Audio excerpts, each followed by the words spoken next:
Well, it's an honor to come up here today than sitting over there. But now we're just going to give you some updates on our department and what we've gone through in 2020, which we all know 2020 has been a year to remember. There's good and there's bad. You know, and I've always said history, my opinion alone, 95% of history is not good. It's events that take place which you try not to ever let happen again. It's the way to make things better. And then you do have some parts of history that are good. But we started going through the serious changes the first of the year after a bad choice was made by a particular officer. It caused chaos around the country. I understand that's set to go to trial in March, I believe it is, in Minneapolis. But the thing that upset us the most was the media, and I'll say this, we're good here in Dothan with our mayor, our chairman, and the media here work with us well. But in situations where the media only shows one side of the story, really caused a lot of issues throughout the country in law enforcement. They don't show the whole story. They show portions of it. It causes riots. I mean, we had riots, protests, tearing down historical statues, burning, looting, attacking government buildings, police buildings, burning them down. It's sad when you have a mayor that says, let it go, it's brick and mortar to their town. And that's what happened in Minneapolis. You know, I don't get into politics. I don't play politics. I don't sugarcoat it. I'll tell you like it is.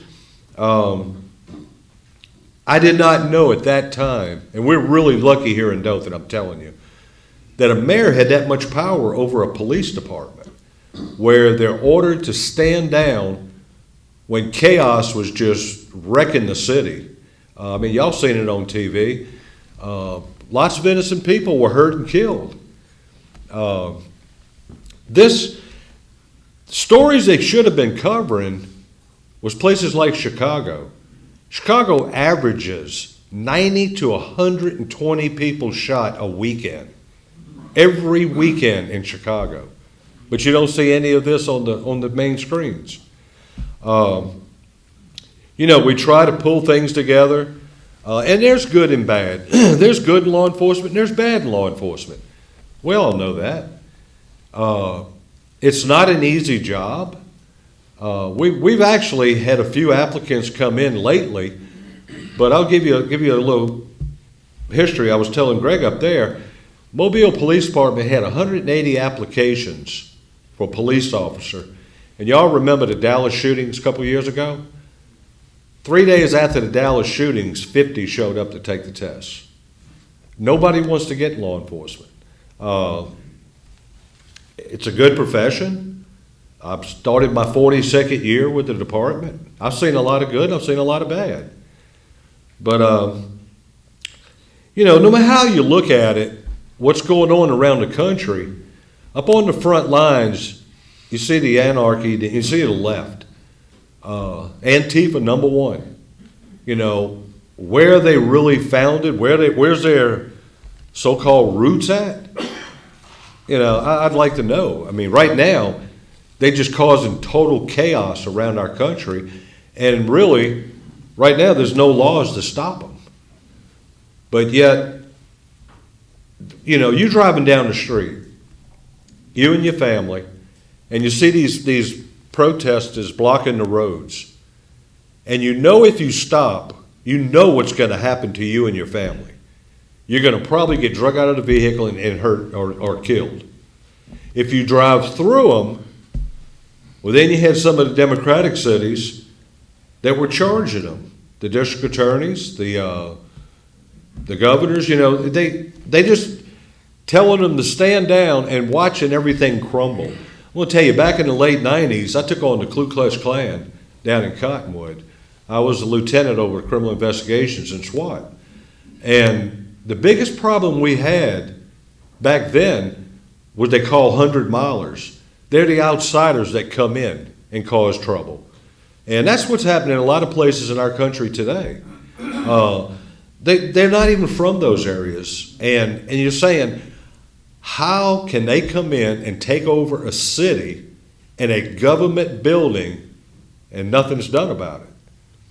Well, it goes back to what I said, telling them to stand down. And when I get through this, I'm going to give you some statistics, and it'll sort of give you an idea of what it's like in law enforcement. Right now we're looking at officers getting executed. Who ever heard of an officer? Yeah, you get shot. You get shot on duty, performing your duties. The worst case scenarios is traffic stops. I had a friend of mine in Headland one night, stopped a guy at 10 o'clock at night running a stop sign, and when he went to get out, the guy shot at him with a shotgun. Missed him. They called shots fired. Several of us went to Headland.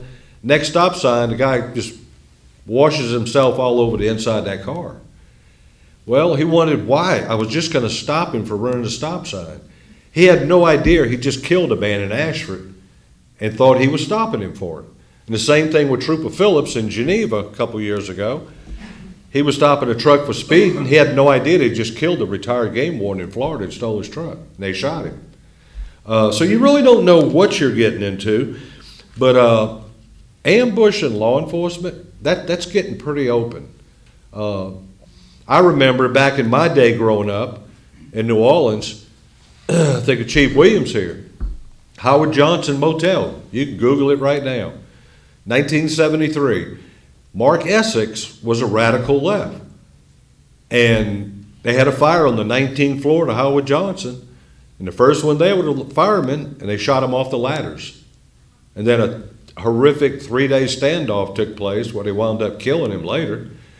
But I mean, you don't know in our first responders what you're getting into. And Chief Williams and them, they're armed with a pair of scissors. If you can get close enough. I think at one time y'all issued body armor. Yeah. So there's a lot going on that you have to be concerned with in law enforcement.